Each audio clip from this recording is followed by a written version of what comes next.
Well, good morning. Welcome to Grover Hill Zion United Methodist Church here at 204 South Harrison Street here in Grover Hill. We're glad you're viewing, and we hope this message will be helpful to you in one way or another.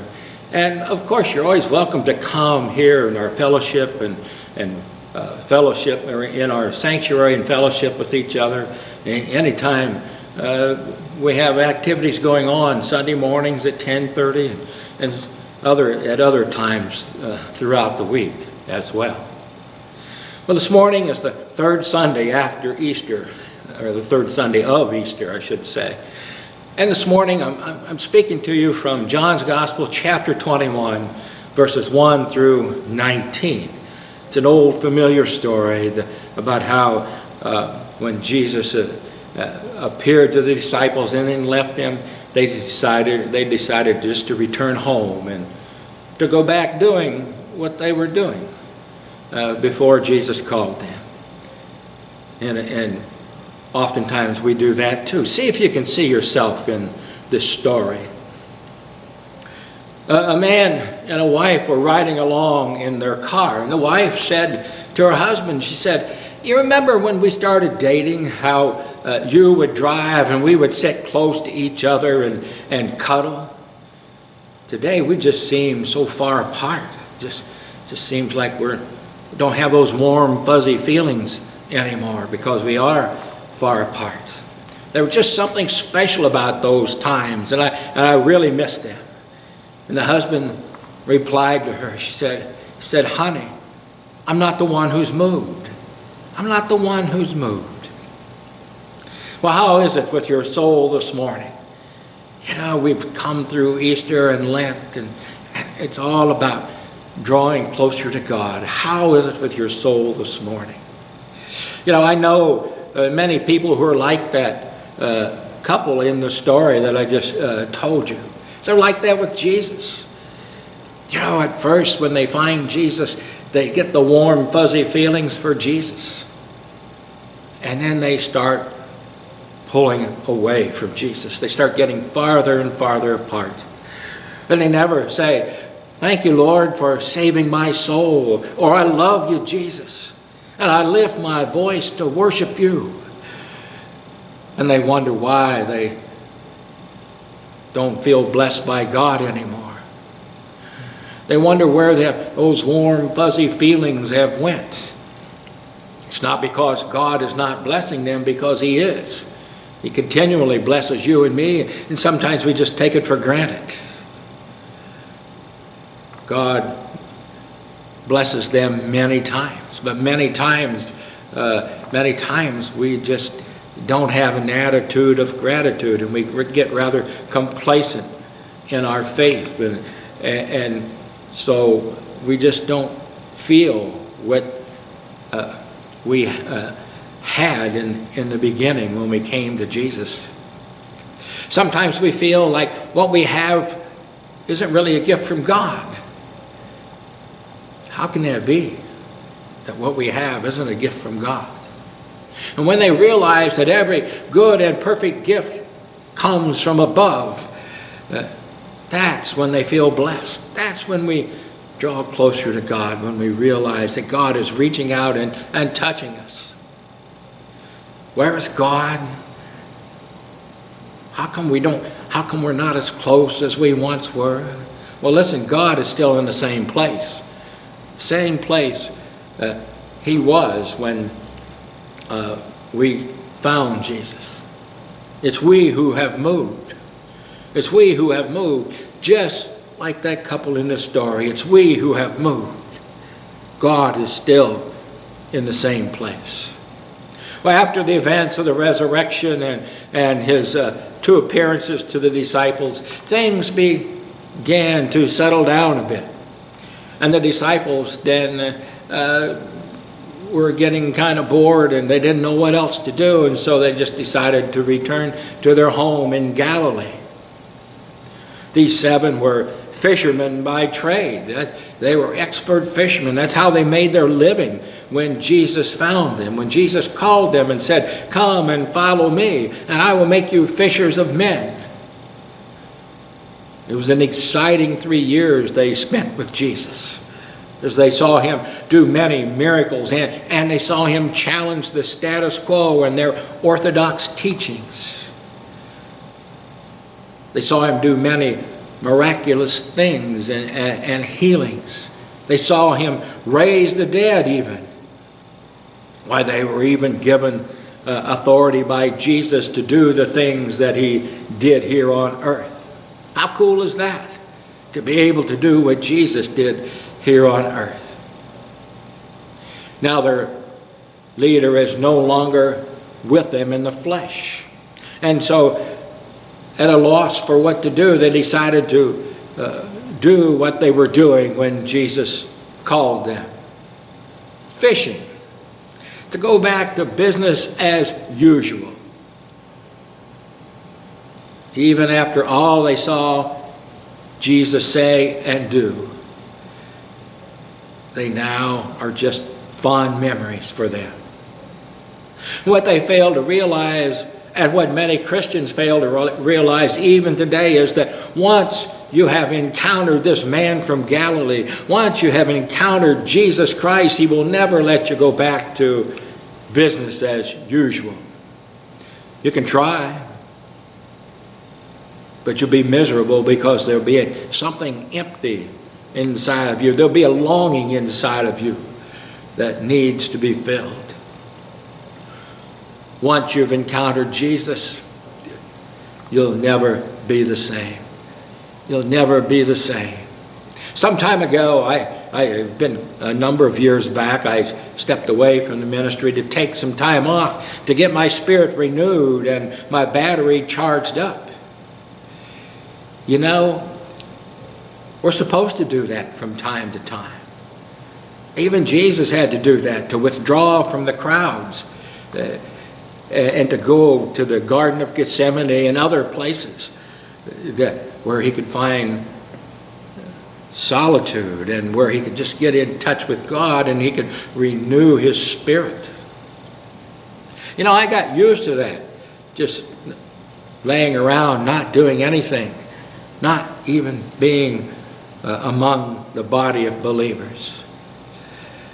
I just returned to what I was doing before, and I realized I wasn't doing much. Sitting there watching the world go by. After about 6 months, I heard a still small voice from within saying, after all God has blessed you with, you're going to keep all of that to yourself? Well, we have been called to feed his sheep, to take care and to nurture them, to feed his lambs. You know, there are those who may say that since you don't belong to my group and you're not like me, I'm not going to help you reach out to others. How selfish and worldly. That attitude is not of God. That is manipulation and control, but it is not from God. You know, those of us who go into the prison together, and there are a number of us, we are from many denominations. And we come together.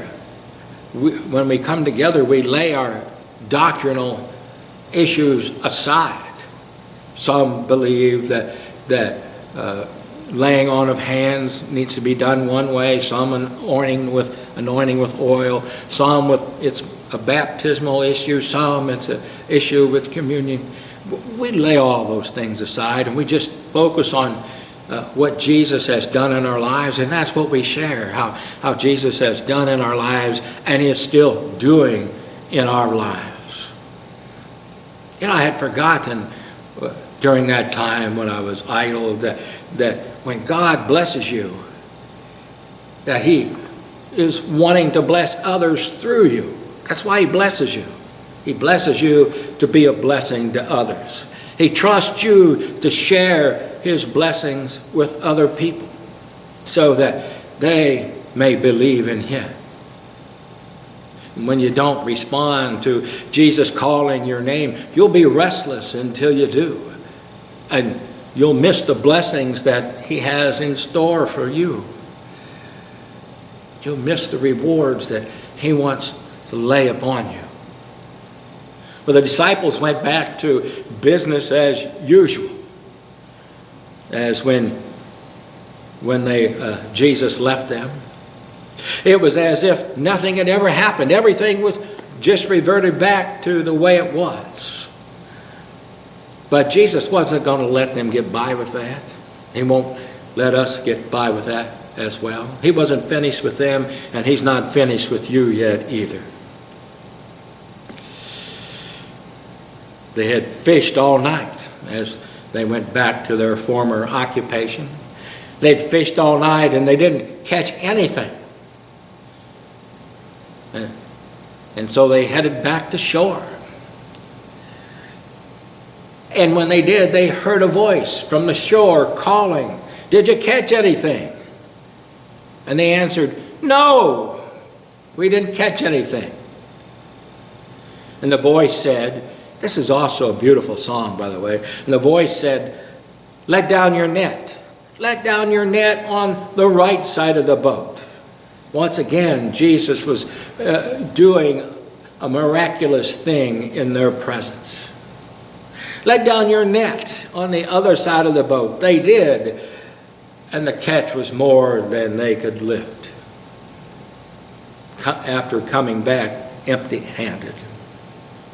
Can you imagine being in their place, in the place of those disciples, knowing your skill well, knowing how to fish?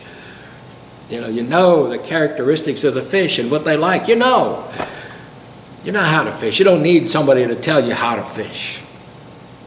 You've been out laboring all night, trying to make a living, and you didn't make very much that night, so you're discouraged. You're tired, and you're hot, and you're weary, and you're irritable because you didn't catch anything. And you're ready to call it a night and to go get some rest. And all of a sudden, someone says, "Try it one more time. Let down your net."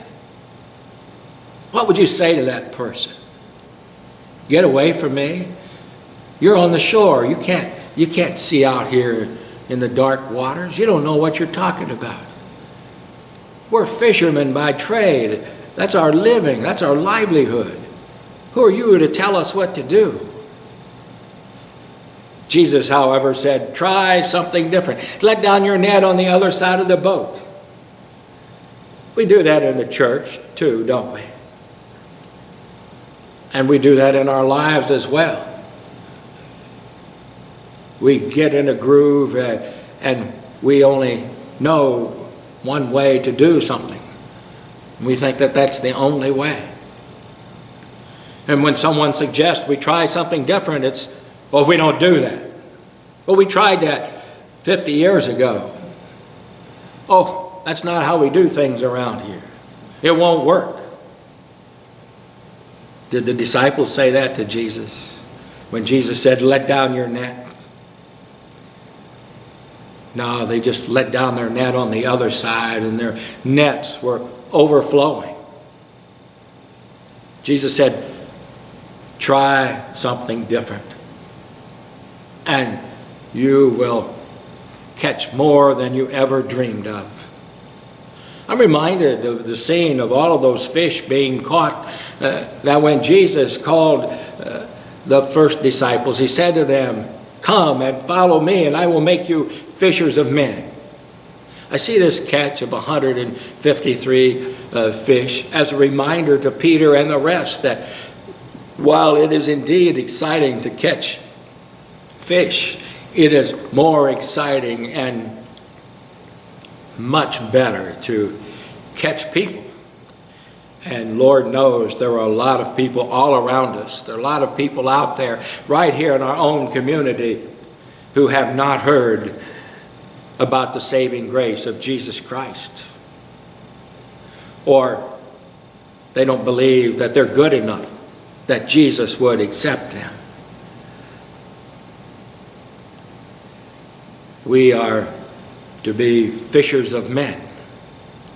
Fishers of men. And the bait we use the bait we use to catch a lot of people is the love of Christ. The love of Christ. The love that's inside of us, that flows from us out to others. Do you know what the product of the church is? You ever thought about that?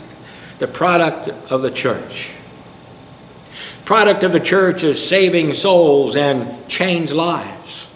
That's what Jesus said. We will do even greater miracles than he did. You know, when a soul is saved and a life is changed, they are in effect raised from the dead for eternity.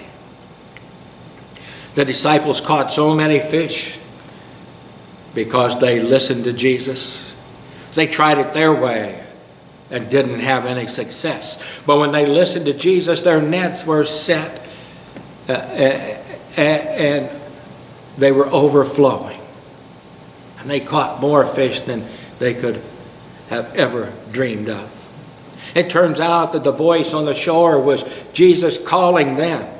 And their hearts were filled with joy, and they were ecstatic, and they headed for the shore to meet him just as fast as they could, pulling this net full of fish behind them. As we prepare for Holy Communion, let us also prepare our hearts to hear the voice of Jesus. Let down your net. Let down your net. Well, have a blessed week.